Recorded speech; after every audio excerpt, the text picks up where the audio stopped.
ComSpark. We are live here in Cambridge, Massachusetts at MIT, attending the Chief Data Officer Quality Symposium, where the world leaders in data have gathered. My name is Matt DeRamo. I'm your guest host today. Joining me is Joe Caserta, founder and president of Caserta. How are you doing today, Joe? I'm doing great. Thanks for having me. Absolutely. Appreciate you spending some time with us. Sure. Got a handful of questions, so if you don't mind, I'd say let's just kind of jump right in. Let's do it. Perfect. So how did you get into the world of data, right? What drew you to it? When I was 5 years old, I always said I wanted to be a data scientist. No, actually, it's I guess a different type of story. I was actually a construction worker in New York City. I used to build skyscrapers. I studied architecture. I loved building things, and then when I was about 2 or 3 years into it, I had a really bad car accident, and I hurt my back, and I couldn't work anymore. And I was like, so what can I do without using my back? And I found computer science. Yeah. I went back to school. I went to Columbia University, learned computer science, and started building database systems. Wow. Yeah. A little bit of data transformation on yourself. That's right, exactly. Yeah. Evolution is the key to life. Yeah. So what are some challenges in becoming data driven? Specifically, with your organization, what are you focusing on?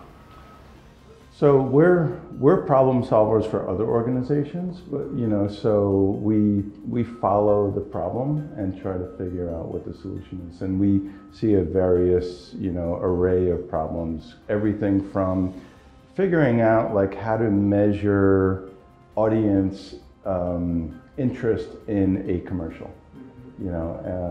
literally like capturing brain waves and trying to see brain activity on people who are actually watching a commercial and seeing if they're interested, seeing when their interest peak within a program and when it valleys, and then try to actually determine like what's keeping people interested. And then you think about taking that and applying it to things like education, like how to keep students interested. So really like reimagining how we do any type of process, whether it's business or nonprofit or trying to like make the world a better place through data. And what I find interesting about data is that all of this information, like what's our current blood pressure right now, it's always there, it's always measurable. The challenge is we were never able to harness it before. Sure. So the thing that's really special about living in today's world is now we're coming up with the opportunity to harness it. And now that we can harness it, analyzing it and using it to make things better, that's what Caserta does as a company. Do you face any of the challenges on the other side of the equation with respect to culture adaptation to that data? That is, yeah, the tech part is actually for us is the easy part. Getting the people around the tech to actually adopt it, that is one of the biggest challenges. We actually had to launch a new program within Caserta, a new division of Caserta, all around data literacy.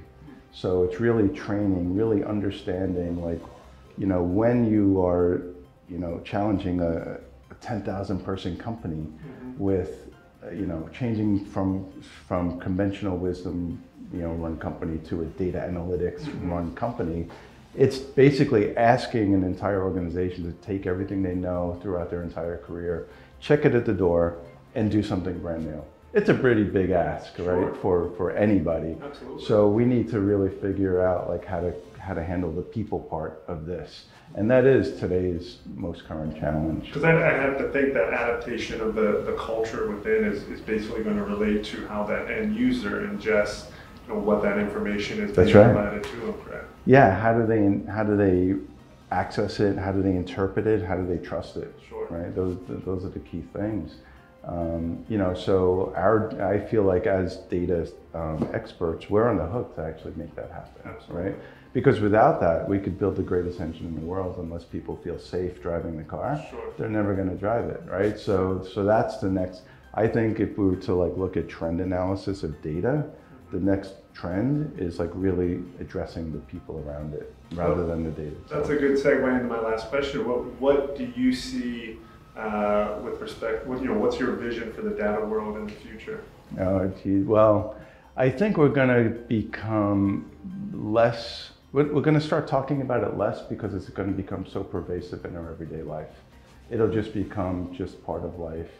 You know, currently now, like every interaction that I do anyways, you know, is on my phone, right? And every application that I deal with is driven, you know, if I'm using it, it's typically driven by analytics, right? Sure. If we were to open the same application right now and even look at the same product, it's going to be two different experiences because we're two different demographics and we have two different buying patterns. Everything is going to be driven on analytics. So, and it's going to just keep getting easier and easier. And I think one of the big challenges within corporate America today is like really figuring out where's the data, what does it mean, you know, how do I access it, what database is it in, what column is it in, you know, what table. Like I think all of that's going to go away in our lifetime, in our career.